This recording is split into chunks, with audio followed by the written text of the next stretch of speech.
you have a lot of ghostwriting work and writing songs with Illmind. Mm-hmm. Can we get a little bit deeper into that? Like, what is the actual job of a ghostwriter?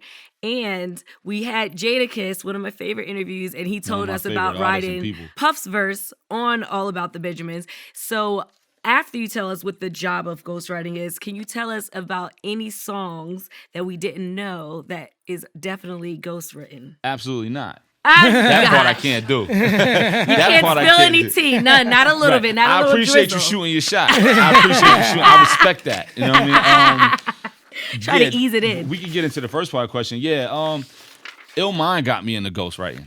What happened was I always felt like that's what Terrence said too. He said he be fucking with Illmind. They be writing the ill shit. Yeah. yeah. Meezy's my brother, man. That's my brother for real, man.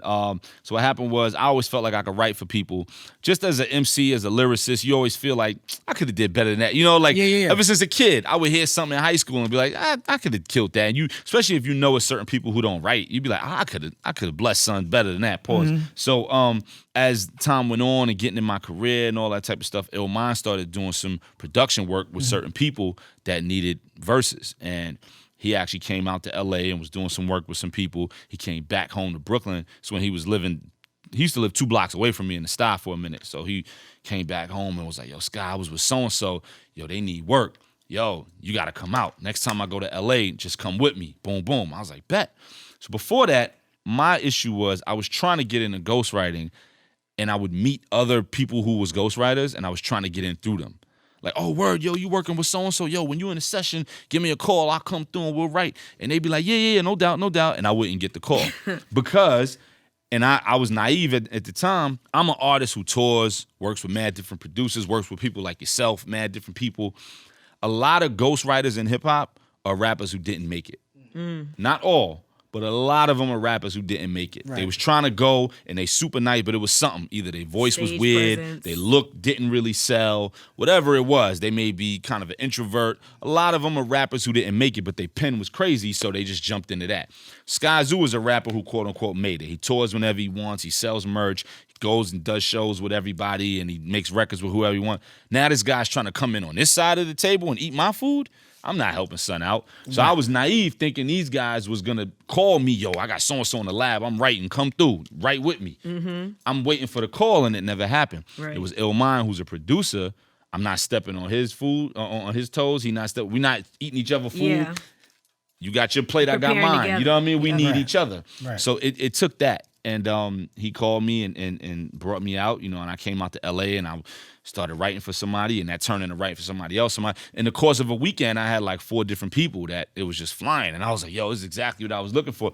And it just snowballed. So now it's just like job 1 and job 1A.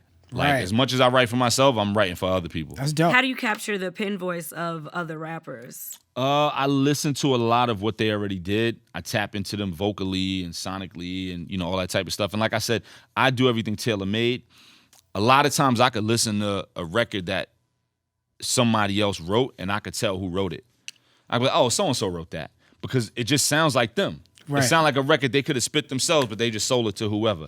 Right. And I refuse to do that. And you know the community of writers at this point. So right, exactly. And my thing is, it's a tailor-made suit.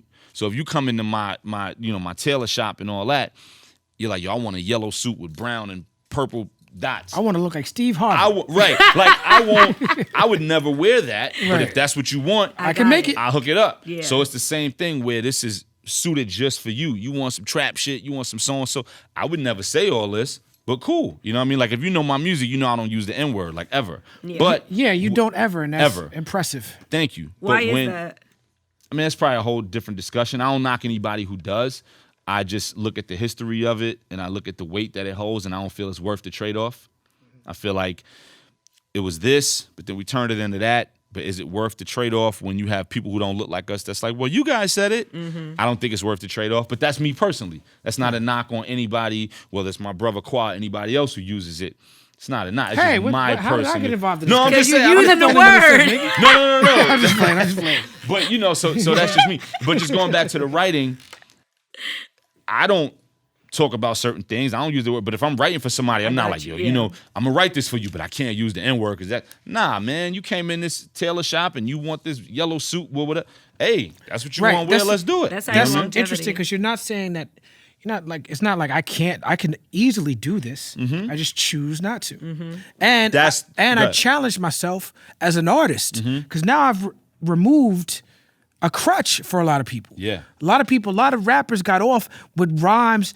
They rhyme wasn't hot, but because they said nigga at the end of it, so they'd be like, it's the easiest thing to lean on as a rapper. Right. Yo, it's the easiest word to lean on. I'm sitting on my couch, nigga. You act like a grouch, nigga. It's the easiest word to lean on. Like, it's like... It's so crazy. It's the easiest word to lean on, man. And, you know, so for me, you know, that's a lot of what, when you mentioned the record earlier, I was supposed to be a trap rapper. A lot of that's about that. Like, I could go this way, but I choose not. That's why at the end I flipped it and threw the trap record in there. You rap like a trap rapper. 100%. I encourage everybody to listen to this song. It's a great song. Thank you.